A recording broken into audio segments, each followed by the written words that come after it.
Hope you are enjoying our videos. So today we are going to explain to you about how Google search works. And did you ever imagine that? If not, you can see this video till the end to know that. And don't forget to watch the video till the end to know how it works totally. So let's get started.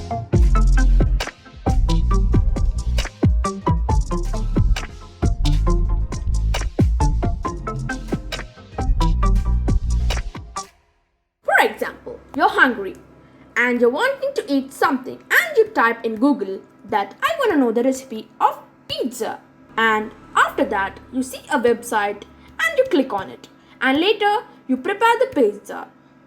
Wait, but did you think how Google exactly found what website you needed? If not, we will tell that. The first thing is they organize the content of the web. As you know, a lot of people upload thousands and thousands of websites on Google. Yes, but in them there will be some spam websites. So those should be checked compulsorily. So this process of checking new websites begins with a list of new websites from past checkings and sitemaps provided by owners of the website.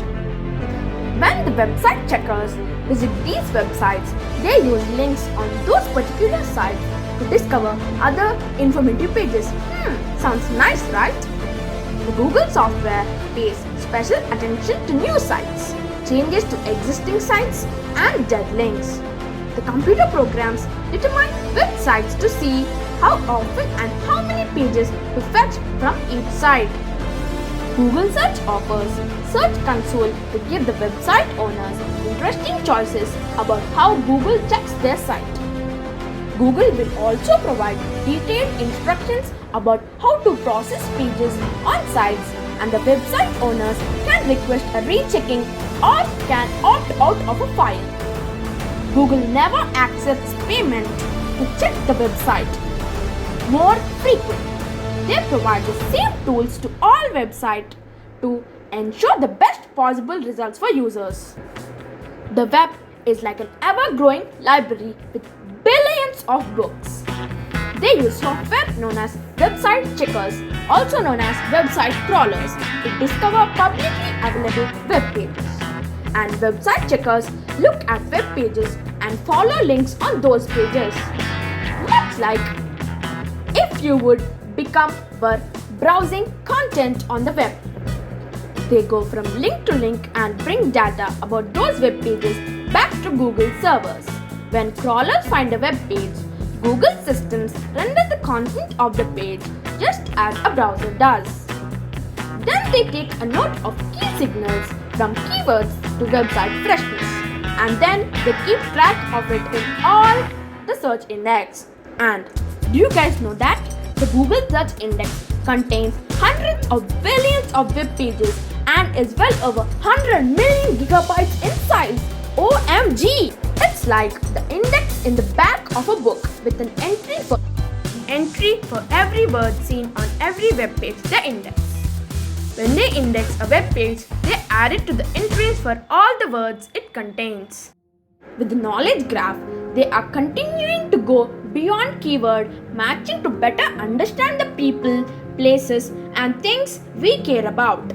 To do this, they not only organize information about web pages but other types of information too. Today, Google Search can help you text from millions of books from major libraries, find travel times from your local public transit agency, or can help you navigate from public sources like the World Bank. And now, before moving on to the next topic, let me tell you a fact. Have you ever imagined that when was Google born? If not, we will answer this most rare question. The Google was born on 4th September 1998. And now, let's discuss on how do Google search algorithms work. As we guys know, the amount of information available on the internet is not enough, and finding what us people need would be nearly impossible without some help sorting it. Google's ranking systems now come into consideration. They sort through thousands of millions of web pages. The index to find the most relevant, useful results in just fraction of milliseconds. Oh my god! And presents them in a way that helps us find what we are looking for. To give us the most useful information, search algorithms look at many factorials, including the words of your question or what you searched, relevance and usage of web pages, improving the accuracy of sources, location, and settings. The weight applied on each factorial varyingly depends on the nature of your question or what you searched. To ensure search algorithms meet high standards of relevance and quality. They though have a thorough process that involves both live tests and thousands of trained external search quality raters from the world. These quality raters follow strict guidelines that define the goals of search algorithms and are publicly available for anyone to see. And again, before moving on to another topic, here's another fact. Do you guys know about a game which is built in Google? We will answer this question. It is an offline game available only when your network is off, and it appears on your page when we search something without owning the Wi-Fi or mobile data. It is a dinosaur game, sort of a run game like Subway Surfers. And now let's discuss on how Google presents results in helpful ways.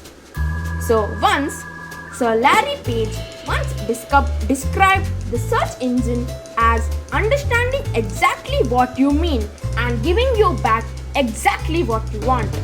Over time, the testing has shown that people wanted quick answers to their questions.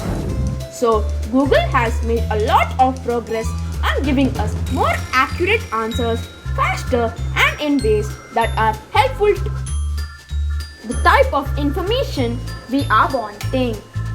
If we search for weather, we most likely want the weather forecast on the results, not just linked to weather sites. Or directions, if we are searching directions to the Shamshabad airport, we need a map with directions.